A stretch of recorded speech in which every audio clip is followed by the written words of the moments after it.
Hey, what's going on, everybody? My name is Corporal Killjoy, and to kill your boredom brings me a lot of joy. And this is a update about Rwby Volume 4, Chapter 4. Now, Chapter 4 has not been released on YouTube yet, so I will be doing a reaction to that once it's available on YouTube. I would normally do it, what you know when you say normally, but I would do it because Rooster Teeth has made it available on their website. But out of respect for Rooster Teeth and how they feel about early releasing of their stuff. If you don't know what I'm talking about, go look it up. You'll see what I mean. I will wait till it's available on YouTube. And first and foremost, just let me give a big thank you to everybody who subscribed to my channel.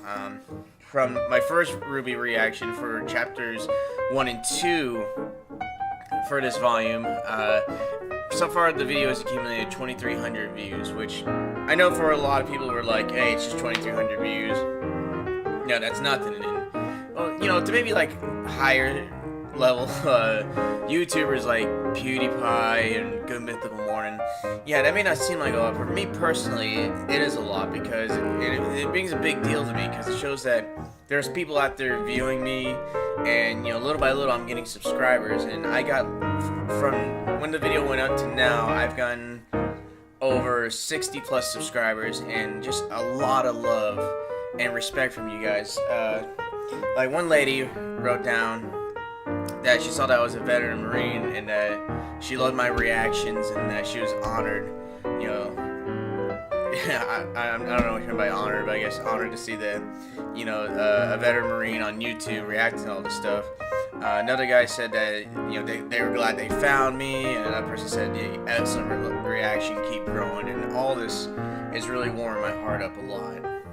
Like, I wish I could explain this a little better, like, but I can't. Words cannot express how much I am thankful for everybody who's viewed that video and subscribed and left me all these likes on the video. So far I haven't gotten a dislike, but I'm pretty sure there's a troll out there somewhere who's gonna dislike the video just for the hell of it. But here's what I wanted to do, and for some more updates on the channel is that because you guys have shown me such great love, I'm going to be starting 2 new series I'm working on right now.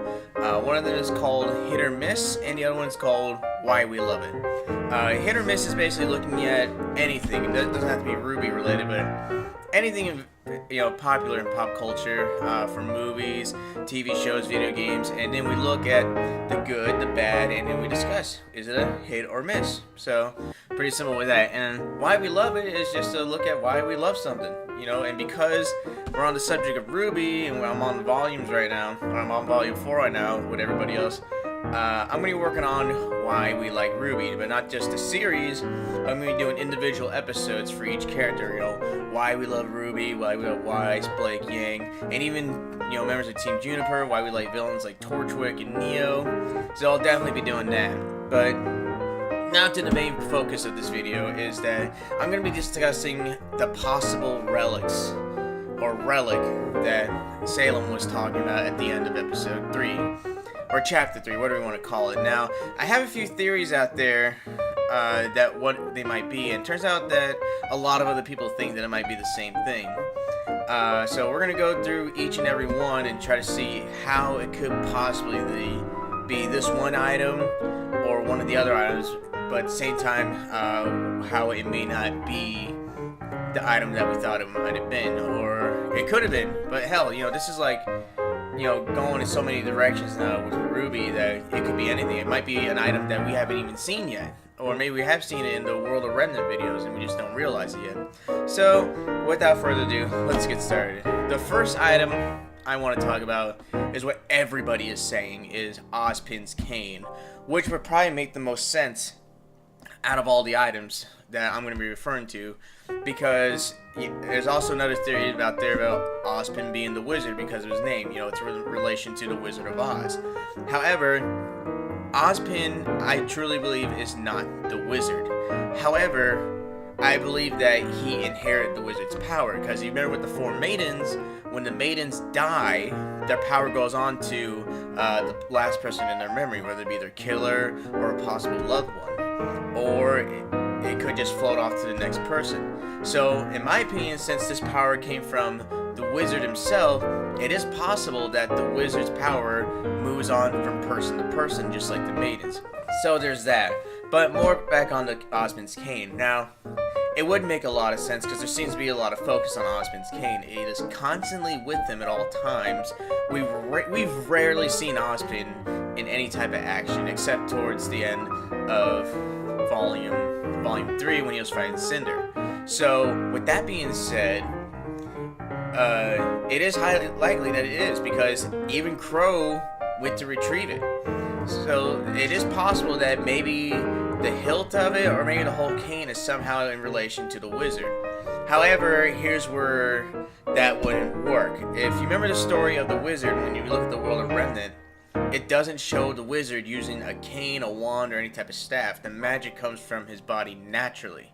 So it wouldn't work that way. And also, the biggest plot hole, if they do decide to go with this route of Osmond's cane being the relic that's being mentioned, is that if you remember during their fight, we don't see how it ends. We just know Cinder came out on top of it.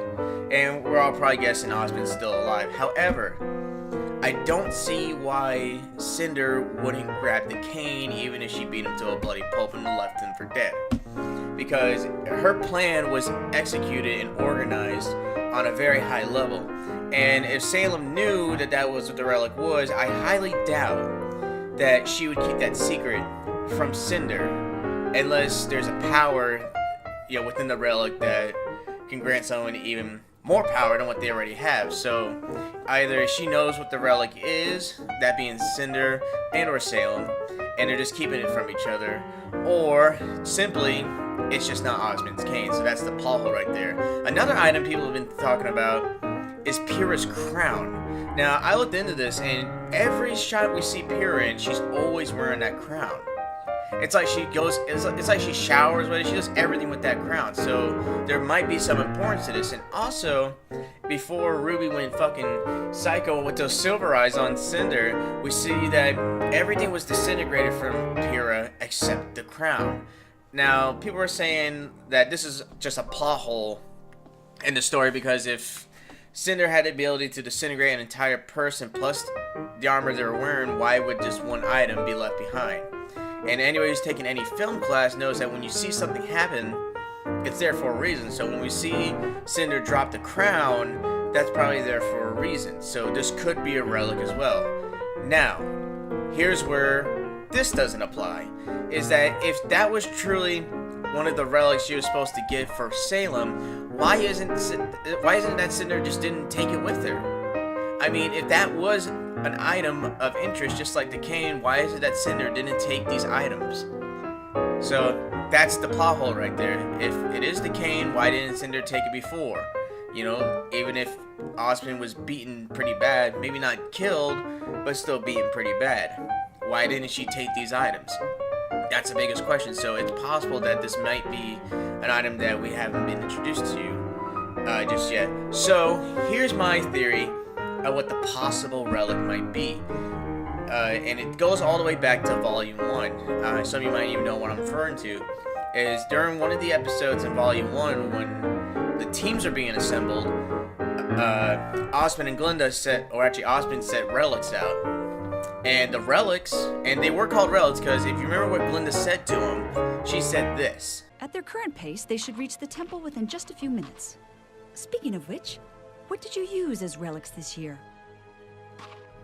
You see, she specifically asked, what did you use as relics this year? Now, it could just mean that items are chosen differently all the time, but she used the word relic. She could have used the word trophy, she could have used artifact, but she specifically said relic. And not to mention that when it comes to chess pieces, we do see the chess pieces in more than one spot. Not just as little handheld pieces, but even when Cinder took over everything in episode 9 of Volume 3 in PvP, that's when Penny was killed off, God bless her soul. You notice that when she hooks her phone up, it's a chess piece, and I'm pretty sure it was a queen.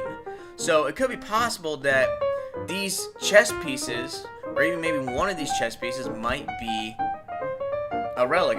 I mean, I haven't looked at it close, but I think Osmond's handle to his cane might be in the shape of one of those pieces. So there is a possibility that that could be it.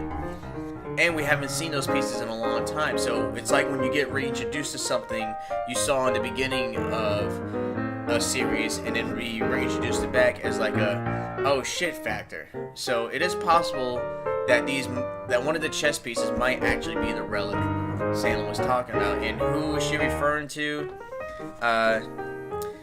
As what are they planning? I don't know. It could be Crow. It could be a new player that we haven't seen yet. And just like the episode said in Volume 1, players and pieces, you know. There's definitely going to be more than one player and so many pieces involved that we don't know where this can go. So that's it for tonight. I haven't watched the episode yet, so for those of you who have seen it are probably looking at me like, dude, you're so wrong. Then again, I haven't watched episode 4 yet, or chapter 4, whatever you want to call it. So with that being said, let me know what you think in the comment section below, because I think that it is one of these 3 items if they do decide to go with that route, but at the same time, these items have plot holes. So, until then, everybody have a happy Thanksgiving. You know, enjoy the turkey, enjoy whatever the hell it is you enjoy on Thanksgiving. For all I know, you're not even cooking turkey. Some people cook steaks, which is a fact, by the way. And I'll definitely see the episode when it airs, which I think is this Saturday. And with that being said, everybody have a good night, and again, happy Thanksgiving. Enjoy your time with your family and your loved ones, and be thankful, you know, for anything. You know, be thankful for being alive, being thankful. Actually, you know, I'm gonna give a shout out to the main man upstairs. I want to give a shout out to Mr. Montium. I know he passed away, but you know, it's fans that keep everything alive for him. And Monty, if you can hear this, thank you for giving us Rwby, giving us everything, you know, that you have made with Rooster Teeth. It is a blessing, and I'm thankful that, you know, the series is continuing, and I hope it's everything that, you know, you wanted it to be, because you, sir, have outdone yourself, and you've really shown that no matter what, you can push forward and achieve so many great things, which is what I hope to do here. What I hope to do here on YouTube, well, not just my Rwby reactions, but any video I make. So, sorry for rambling on a little bit, everybody. Thanks for watching. Please like, subscribe, share. It really helps with this video. And once I react to Rwby Volume 4, Chapter 4, when it's on YouTube, it will be up immediately. So until then, good night. Enjoy your turkey day.